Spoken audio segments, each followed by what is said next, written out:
My name is Al Doucette.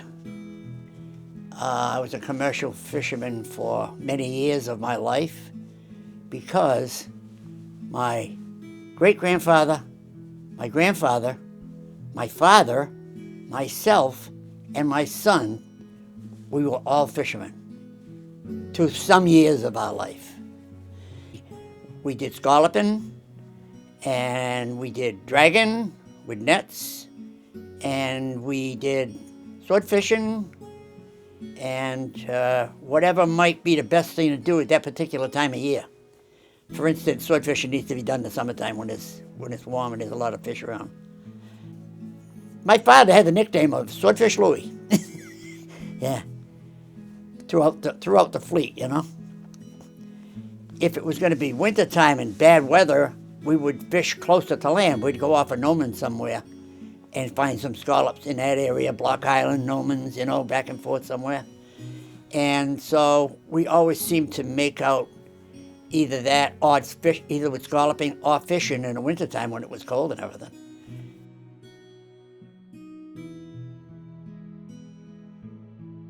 When we would decide to go sword fishing in the summer, we would take the dredges off and everything and start getting the boat ready for sword fishing, which required to have a extended pulpit off the front of the boat for the harpooner to strike the swordfish.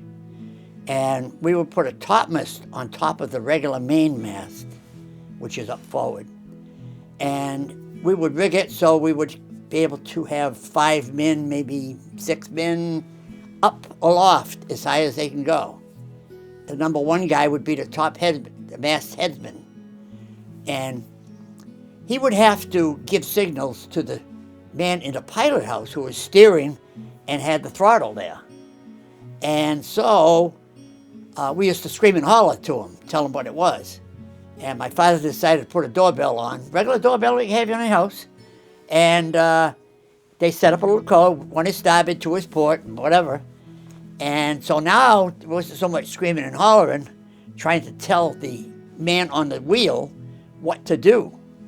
And so we would go along with guys in the rigging all day long, and start in the morning, and it'd be going till before dark, but all day long. And my father would go up on a stand, and he would sit there all day, or stand there all day, and we'd be looking for fish. We also had on board 4 dories stacked, and we had all the important things in the dories, like a gaff hook, a strap for putting around the tail. And when you get it alongside the boat, you put the hook in there. That's how you bring it out, by the tail, bring it up, stop it at the water line, bleed it out with an iron, stick it up in the gills there and bleed it out, let it hang there for a little bit and get the blood out of it mostly, and then lay it on deck and get ready for the next one. And the next, and the next, hopefully. It's a happy day if you can do that. There are days when you go and you see nothing. There are days when the water is rough and you can't see anything.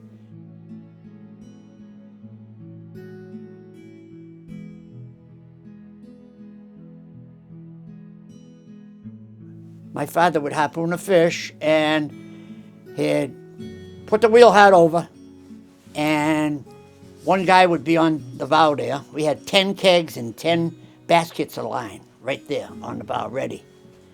And you feed the line out, and he keeps going to starboard. So you go in a big circle, and letting the line, and then when you get to the keg, throw the keg over. Of course, nowadays they don't have a keg. Wooden keg. That's what we had to use. That was way back in the late 40s, whatever. So then we would let the fish pull that keg for a little bit. You see if we can tire him out a little bit.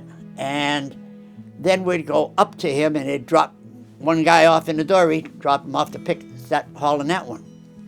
And so we would haul that one, and maybe another one, and some days 3. And go to each one, and then the boat would come to you, and you had to strap on the tail, and they'd give you the tackle hook, and you hook it into the strap, and hoist it up and get it ready to go aboard after they bleed it and lay it down on deck. And that's what you did all day long until nighttime, late afternoon. Scalloping was always a little bit longer of a trip, and you're constantly moving, constantly. Every half hour you're hauling a dredge in and dumping it. Dragging was the same, but dragging was easy because you're towing that net for an hour sometime, an hour and a half, depends what kind of fish you're looking and getting or whatever. But you would have a break in dragging. There's times you're towing. You get down to folks and have a cup of coffee, whatever, have a little mug up there, And sword fishing, I really liked sword fishing because it was a little more exciting. And you were either sitting up in a rig and spotting, or you were down on deck helping out, whatever it might be. And even when you're on deck walking around and stuff, you're still looking for swordfish. Yeah. My father would go. My grandfather would, they would all, oh boy, he couldn't wait to go fishing. And I guess I liked it somewhat. I didn't love it, but every trip I'd be saying, this is it, my last trip, I'm not going again. I've had it with this.